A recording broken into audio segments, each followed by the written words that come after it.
Don't know what I'm getting myself into.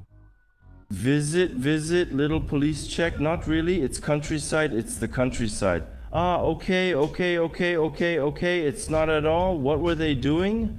He told me, turn off the camera, we know. Now we're plunged into real local life, it's starting. This is the beginning of the problems.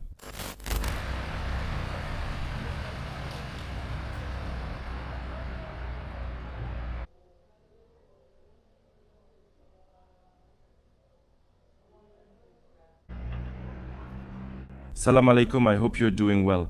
New day, new adventure, new vlog. First wake up here in the beautiful city of Chefchaouen, also known as the Blue City. I think you can see it here. All the buildings around me are blue. Look at this, isn't it amazing to wake up with such a view? Spectacular panorama here, mountains surrounding the city of Chefchaouen. So honestly, I slept pretty well here at the Salam Hotel. I thought that since there was a lot of noise.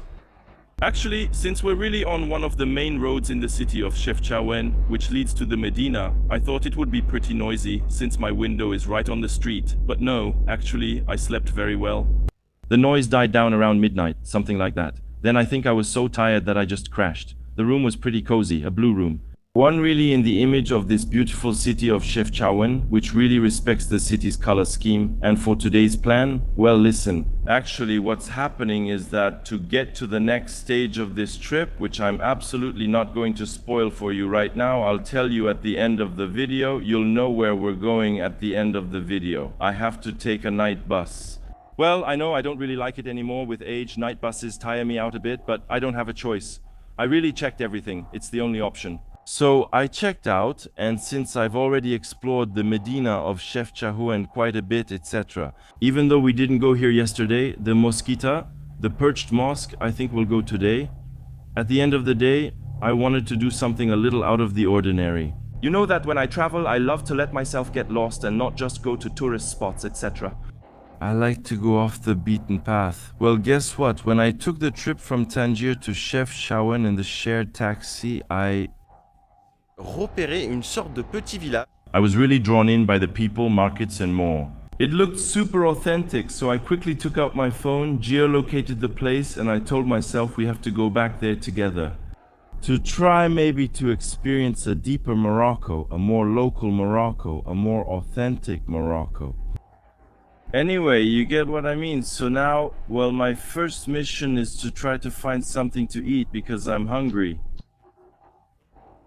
So it's not going to be breakfast, it's going to be brunch because it's already 11 o'clock. So that's what traveling is like, the fatigue that builds up and so on. I can't wake up at this hour, it's tough for me. And then we'll try to go to the shared taxi station to find a taxi that will take us to this little village. I hope you'll like it. It's always the way it is, because even if something is planned, anything can happen. Honestly, I don't know what I'm getting myself into. Maybe Sera absolument. It'll be boring, maybe there will be absolutely nothing, but, well, I have this instinct, this traveler's intuition, and I keep telling myself that it's always like this. In the end, we have great days even when we do things a bit on the fly. We always meet unexpected people, like yesterday and so on. So we don't waste any more time, we go, we take the same people and we start again. The Salam Hotel, but we're not heading towards the Medina of Chefchaouen.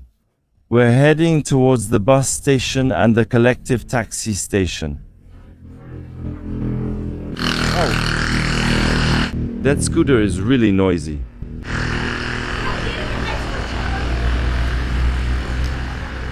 But the number one mission, as you know, of course, is to find something to eat. I need energy. Oh, look who I just ran into. It's the Egyptian traveler. Wow, hi, do you remember me in the taxi? Oh yes, hello, good day. Sorry, you're the captain. Yes, now I'm more local. Moroccan shirt, Moroccan hat, nice. Have a good day, bye. She didn't recognize me, and yes, I passed for a local with this great hat. Actually, I ran into her in Tangier. We shared a taxi together. She was really nice. Originally from Egypt, she's an Egyptian Italian, and that's it. That's what's crazy about traveling. It's that we travelers tend to make pretty much the same stops during our trips. It's happened to me several times all around the world to run into people again like that in different places. Well, here we're not very far from Tangier, but I have a story like that about a couple I met in New Caledonia. I saw them again in Laos purely by chance and in Bangkok on a street purely by chance. And Bangkok is quite a huge metropolis, right? Running into people like that purely by chance, it's crazy. That's what I call amazing. Look at the street dogs, the cats. It really reminds me of Turkey every time, the street dogs and cats.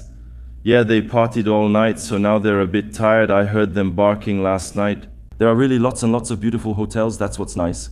Also, this time of year, it's off-season, outside of school holidays and all that. First, there are fewer people and many hotel rooms are available without booking. I arrived at the Salam Hotel yesterday with no dirhams. Okay, that's it. Done and dusted. Rooms were available and sorted. The bus and shared taxi station isn't far. You can walk there. One direction is nicer than the other, and that's the way we're heading now. Because actually it's downhill, but coming here it's a steep climb.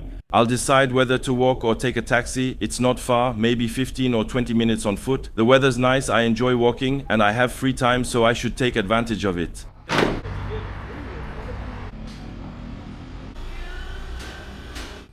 It's not over yet, Leroux, not by a long shot. Merci beaucoup. You don't have to go very far to find a spot or have a little breakfast, or rather a brunch. It's noon. I found a cafe that had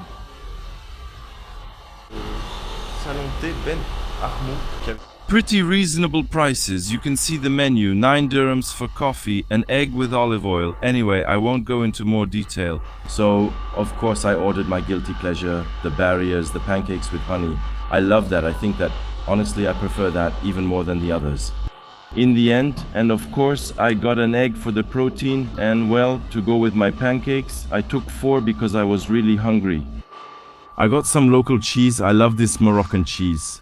By the way, often when you walk around the markets, you see people making it and wrapping it in leaves. It's pretty authentic.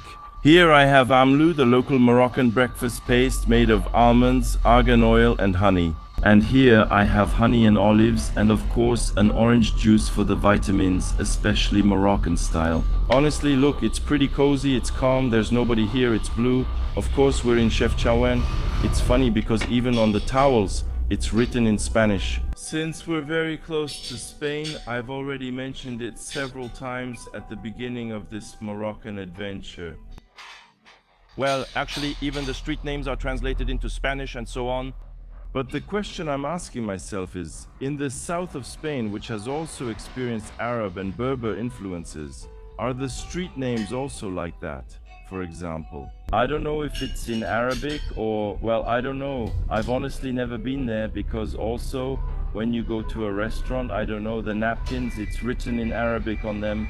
I'm worried about the visit. Look at this, dad. Oh wow, the Hamlet, it's really amazing. Honestly, if you come to Morocco without tasting hamalou, I'm telling you, honestly, you've missed your trip.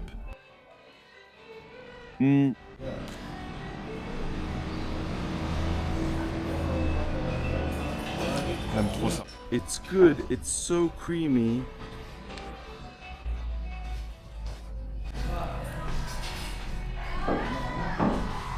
Sometimes I think my eyes are bigger than my stomach. I took 4, that's it. There are a lot of kids, there are kids, a lot of kids. But well, when your appetite comes back, it's a sign that everything is fine. As Obelix would say, when your appetite is good, everything is good. This is the local Moroccan cheese, so be careful, the comparison is probably not very accurate. But you see, it looks a bit like Saint-Moré. It's really the same texture, but not quite the same taste. It's a bit similar, but if you ask what it tastes like, what the texture is like, well, it's a bit like Saint-Moré. It's fresh cheese. The best combo in the world is to mix it with honey, cheese and honey. It's so good.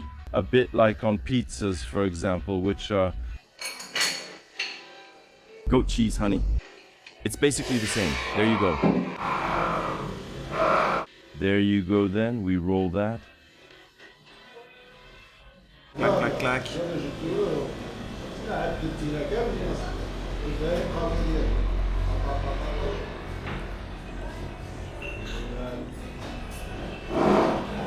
One bite like this and you take me straight to Morocco, but well, I don't need to be transported because I'm already in Morocco.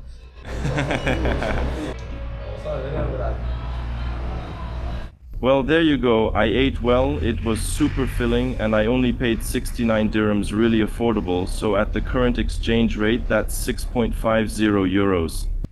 It's true that I always tend to tell you that you have to divide by 10. So, for example, if I tell you 70 dirhams, that's more or less 7 euros, but not really. It's just a matter of a few cents. It's a little less than 7 euros. So here, that gives us 6.50 euros. And honestly, wow, I'm full now. I'm gonna have to walk to burn it off. But there was everything. I had tea, orange juice, some pastries, olives, the zitoons, the omelette. It was a real good breakfast, hearty Moroccan style, and the gentleman was really very kind. We're going to go this way. It's pretty interesting. I wanted to show you this square in Chefchaouen, which is really outside the Medina. It's very nice. You can find the Chefchaouen market here.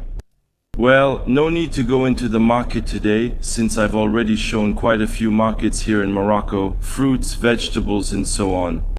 And of course, you always find in the markets the fish section, the meat section, but here it's mostly fruits and vegetables. I bought some bananas actually yesterday, but I also bought dates for energy, along with dried fruits, almonds, and walnuts. And I went to sit down at a little terrace cafe with some gentlemen who were playing checkers. And it was really cute because actually they didn't have official checkers pieces. They were playing with bottle caps. And here in the evening, it's really lively. There are games for the kids. Back there on the square, there are lots and lots of things I'll show you. Salam alaikum. So on this square in Chefchaouen, well, I don't know what it is. The building in front looks a bit like a town hall in quotes, but here in the evening, it's really lively. It's really nice. There are lots of, you see, there are young people over there playing foosball, for example. It reminds me a bit of Algeria with the street foosball tables. There's a pool table here, and earlier there was an inflatable castle for the kids where I am now. I sat across from it with the gentleman. There at the cafe, people are chatting and there are lots of little shops. And then lots of stands with people selling, oops, salam alaikum, we have the same hat, bread. There you go. This place is really nice, and it's not very far from the so-called tourist center of Chefchaouen, the main part. And you see, even when you go a bit outside the tourist center, well, the architecture stays the same, right? These blue and white houses are really the trademark of this city, Chefchaouen. Still, I was just thinking about something right now. Can you imagine?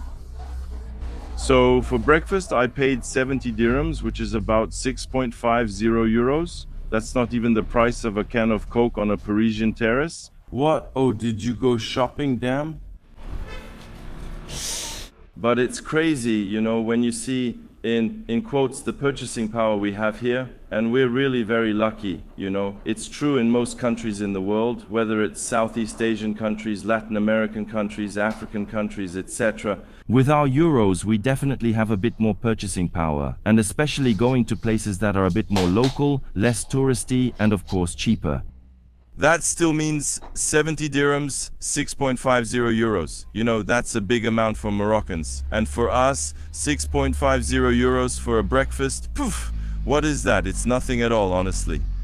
And on top of that, it's local, it's fresh, and it's delicious, and above all, it's filling. We're not very far from the bus station anymore. That's really good because I'm going to take this opportunity to book my night bus. And as I told you at the end of the video, I'll reveal the next destination. But to get to this destination, I have no choice but to take a night bus. Actually, to get to this destination, there were two options. Either take a day bus at 11:45, which would get me there at 5:30 post-meridian. But I told myself, that's silly, I would waste my whole day, I could do a lot of things, so, well, never mind. I put up with it, even though I don't really like night buses. Honestly, with age, I've taken so many trips in my 20s and 30s as a traveler that I'm a bit worn out. Night buses, it makes me leave at 10:30 p.m. and it makes me arrive at 4 a.m. You know, it's complicated. So I told myself I'd rather not lose a whole day. Never mind, I'll just deal with it.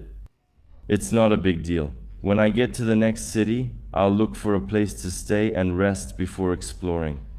So there you go, and now we're about to arrive at a beautiful spot that I remember passing by during my first visit to Chefchaouen.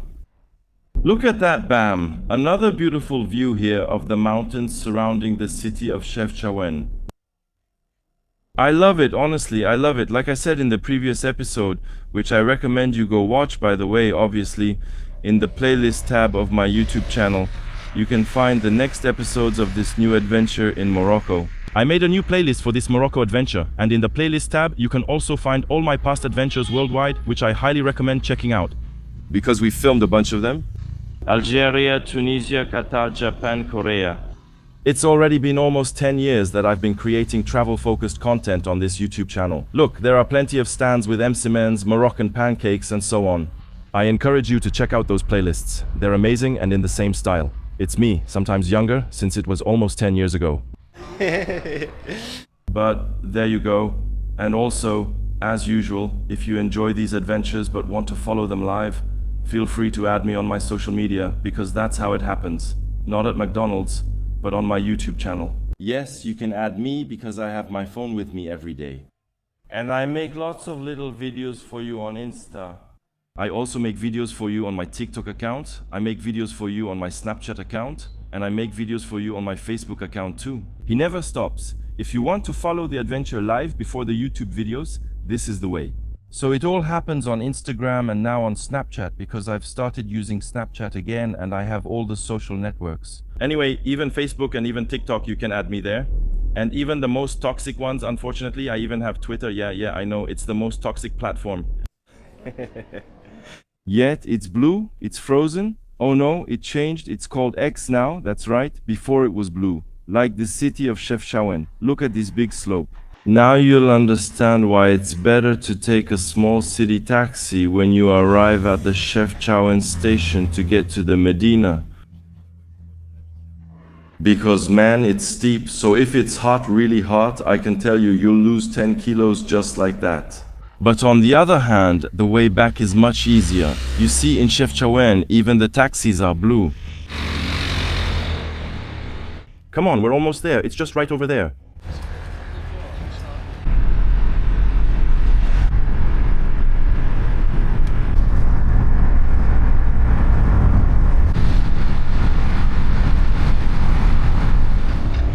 Thank you, let's go, we're off. Aywa, salam alaikum. So here we are. The shared taxi cost me 35 dirhams, which is exactly the same price as going to Tétouan. It's not cheaper, even though I'm getting off earlier. And we're about 30 minutes away from Chefchaouen, in a small village that I found completely by chance. You see, we're on the Tétouan, Chefchaouen Road, and this little village is called Larba Beni Arsène. So actually, last time I passed by, there were a lot of people in this square, there were little local markets and so on. So I don't know what was going on, it really made me want to go get lost in a corner. I don't know if it's worth a detour, maybe not a detour, but anyway, it's definitely a more local spot. You know, a little bit off the beaten path, so yeah, we're gonna wander around a bit, we'll see how it goes. That's how it feels when a stranger arrives, let's go. Alright, the fishmonger, yes, I'm leaving. Okay, grapes, it's the season right now, lots and lots of grapes, white grapes, red grapes. That reminds me of my summer biking on the roads of France, especially around Saint-Emilion.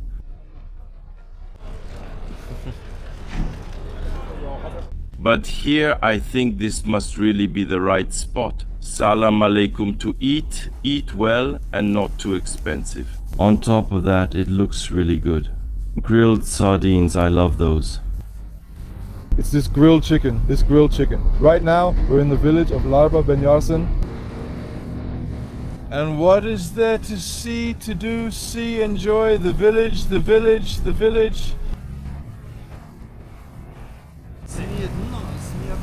Yes. Oui. The village, the mountains. You're talking about Ike.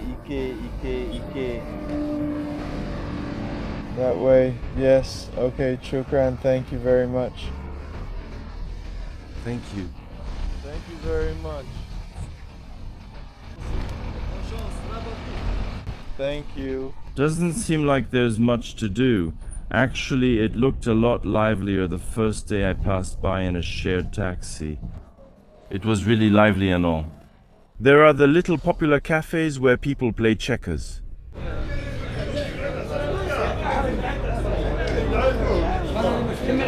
Assalamu alaikum. They often use bottle caps for checkers pieces. Like I mentioned, we're truly experiencing local life here. Now I'm going to walk through the small alleys. They let me loose? Afterward, we might return the same way. Salam, the jacket looks good. I admit, one thing I really miss is being able to rent a little scooter and just ride around like that through the small villages. I love that. That's something I used to do, especially during my first trips to Southeast Asia. It's so cheap, it's so accessible. For those who are already in Southeast Asia. You know what I'm talking about? The famous scooters for barely €5 for 24 hours, and you have fun touring the surrounding villages. It's really nice. So, that's it. Unfortunately, that's not the case here. There is no scooter rental service in Chefchaouen. At least I didn't see any. I know you can rent cars in Morocco, but I have to admit that in 2019 I rented a car and I didn't have very good experiences with it. Here in Morocco, I was often stopped by the police who were, I'll be honest, again, I don't want to generalize, but who were rather dishonest. I had quite a few bad experiences here.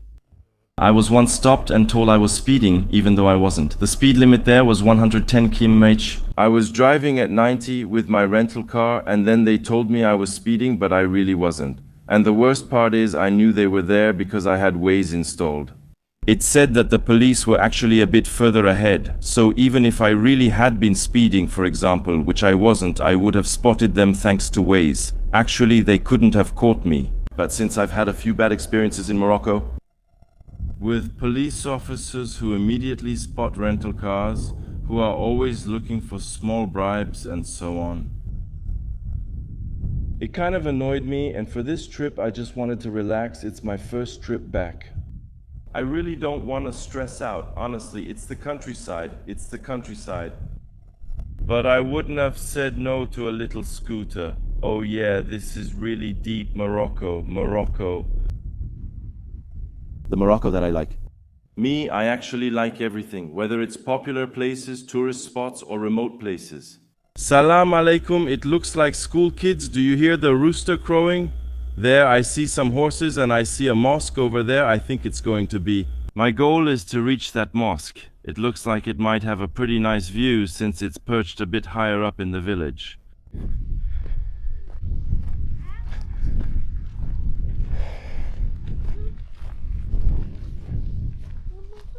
Salam alaikum, peace be upon you, alhamdulillah. Okay. Salam alaikum, peace be upon you. How are you? I don't know. I didn't understand. It's French weather. Yes. And how? France, Paris. France is going well. The mosque. The mosque. You live here. You live here. Yes. The view is bad, right? Yes. Yes, I'm recording. Thank you very much. Thank you. Thank you. Well, it had to happen at least once during this trip, a little police check. I have no idea what they were doing. When I arrived, there was some kind of there were 6 or 7 men there, I don't know, who were having a meeting, talking. I really don't know what they were doing. Honestly, truly. And actually, he told me to turn off the camera, so I turned off the camera, and I thought to myself, yes, here we go, this is the start of the problems. I'm there, just chilling, lost in the Moroccan countryside. And actually, out of nowhere, a police officer showed up and started asking me questions. And I told him that I was a tourist, that I'm here, that I'm filming, that I'm here to meet people. Look at the sheep. And that I'm here to discover a bit, some places in Morocco that are a little off the beaten path. So they did a lot of checks. I told them, well, checks are okay, but it's normal, all these checks. At that point, I no longer felt like a tourist, I felt like a terrorist. They told me, no, not at all. But it's because we're having a little meeting. It's a private thing, so I understand it's normal. When he told me not to film, I turned off the camera right away, but all these checks were for nothing. What? After that, well, maybe we're on some grounds, I don't know, places where we're not supposed to go. Damn, I wanted to go to the mosque. This isn't the way at all. It's crazy, right? It goes on far like this, we can go up into the mountains, it's incredible. I'll try to get back to the mosque. It's just a minor mishap. They took lots of photos of my passport, which I usually don't mind, but I didn't like it this time. I don't mind them doing checks, but taking a bunch of photos of my passport like that. Then there was a man in civilian clothes who took photos of my passport, and I asked him, why are you taking photos of my passport? He told me, because I'm basically part of the authorities, but he was in civilian clothes. I told him, oh well, show me a badge or something, and he said, no, I don't have one. I said, well then, why are you taking photos of my passport? So that's what happened. Since he was in civilian clothes, we'll never know if he was really part of the local village authorities. What I do know for sure is that there was absolutely nothing I could do. I couldn't tell them, hey, no, don't take pictures of my passport. No, but honestly, I'm okay with them doing some checks. But taking so many pictures like that, you know, it's weird. It's like you're doing something wrong. In quotes, they have everything to track you down. What? I'm not doing anything wrong or bothering anyone. I explore, I discover, and even better, every day I showcase this beautiful country, Morocco, and the kindness and hospitality of its people. He's there, he's loading livestock onto his little truck.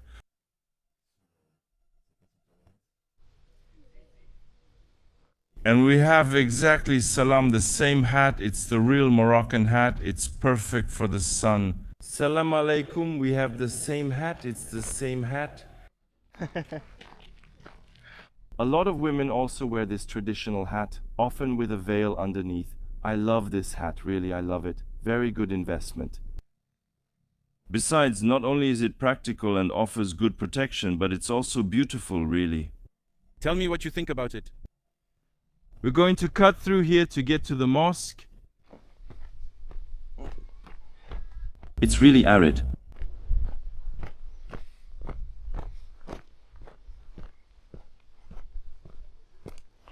I'm glad to have a new tendon. Oops, oops, oops. It feels good, this calm, this silence, looking at that stone house over there. I don't know, that's why. If it's for the animals to store livestock somewhere else, no, I cut across the fields. Actually, There are plenty of droppings, probably from Anne. There's also something I forgot to tell you, but it's that. They even reviewed my camera footage to make sure I didn't record them. So fortunately I hadn't filmed them, and that's a bit sad though. All this trash, often like that, it looks like they put it there to burn it, you see, but still a lot of things remain. A lot of plastic. Me, I quickly, as much as I can here, try to take plastics often when you buy fruits, etc. We always get a plastic bag with it, so it's not always necessary sometimes to take plastics. But I try to do my best. There's one thing I still haven't managed to give up, it's water bottles. I have my water bottle, and since the water isn't drinkable, at least I don't see it here. Personally, I have to buy water bottles. I still haven't found a solution that lets me drink water everywhere without buying plastic bottles. But anyway, that's that. Back to the story. He checked my camera and I told him I didn't film anything. I just said salam alaikum to you, I greeted you, and then you told me to stop, so I stopped. The police officer checked the camera, the plainclothes officer checked the camera. I was scared. They deleted all my footage from the morning. Honestly, it bothered me a bit, you know. I thought, damn, no, that's a shame. You deleted all my footage. I have nothing left. And usually I like to go deep into small villages like that. That's where you often find, when traveling, you know, you get nice surprises. You find the very essence, so to speak, of a country like that in the small villages. To see the villagers a bit, who are generally a bit more open than people in the city. It's like us in Paris, you see, in big cities, people are a bit stressed, everything moves very fast.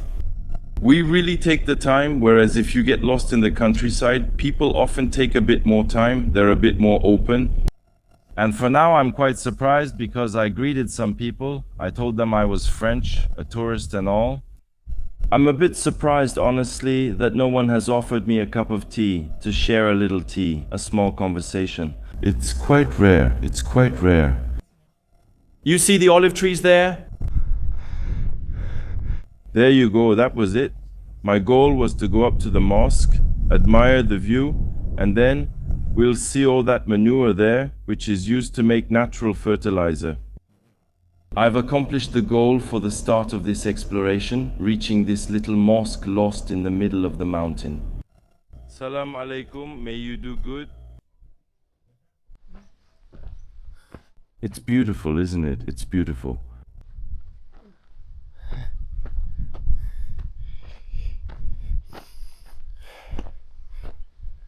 Look at the view in front of you.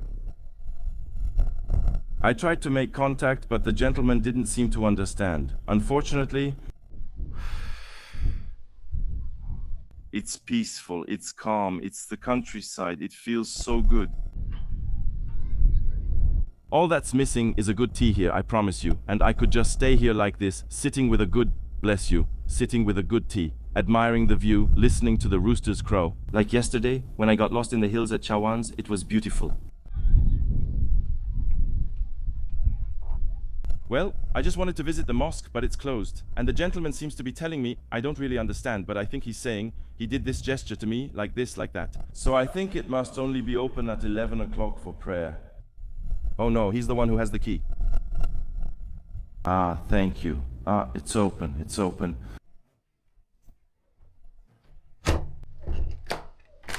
No, it's closed. Oh no, it's open. Thank you, Zeph. I'll take off my shoes.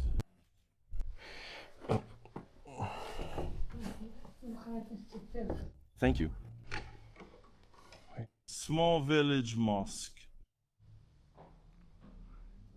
What is nice about mosques often Is that it's comfortable, it's cool. it's really pleasant. You walk like this in the full sun, and all of a sudden you go inside to visit a mosque. You know, you feel a bit That coolness.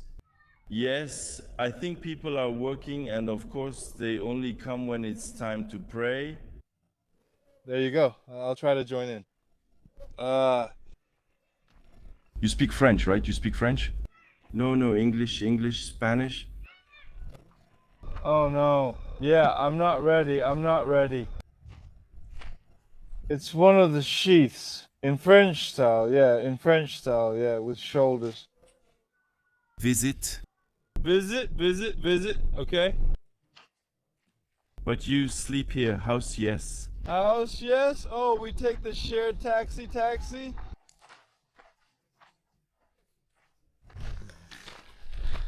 It's annoying. It's you, Chefchaouen.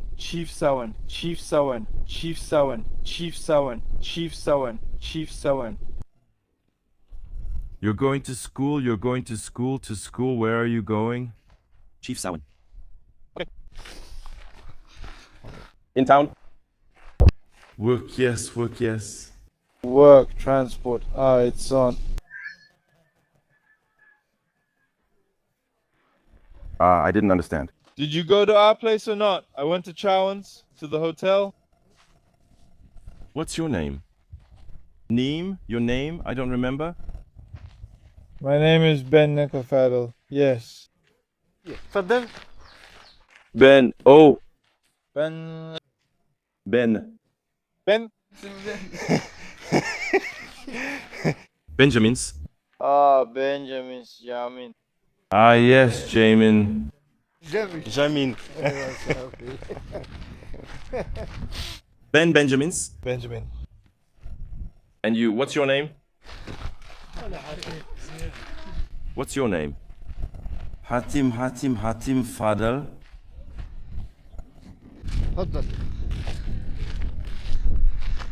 Again. Except Samhain. Damn, the same hat. This one is good. It looks bigger. Yeah, it's a bit small around the head, but no sugar. Maghrib. Well, I made the way back with a nice gentleman there, a villager named Fadel, whom I got along with. Well, there was the language barrier. I noticed that when you get lost in small villages like this, people really don't speak French at all. Actually, it's much rarer to find people who speak French. I went all the way to the mosque up in the village heights, but just look at the one in front. It's so beautiful. There's actually a nest with a stork on the minaret. I can see it. It's crazy, isn't it? Well, I admit, I won't hide it, that I'm a bit disappointed compared to what I saw when I passed by in the shared taxi. Et vraiment comme une sorte de... I don't know, like a festival, a village event, I don't know. There were a lot of people, it was lively, there were lots of merchants, villagers, I don't know. Maybe it was a special day. There's nothing and no one here. I'm just wondering how I'll get back to Chefchaouen, but I don't think it will be too complicated. Or maybe I'll find some local transportation because, well, there's no collective taxi station here, and I think those, in my opinion, are local transports. That's what it seems like to me. Or, well, hitchhiking. I've done it a lot around the world. I don't see why it wouldn't work here in Morocco.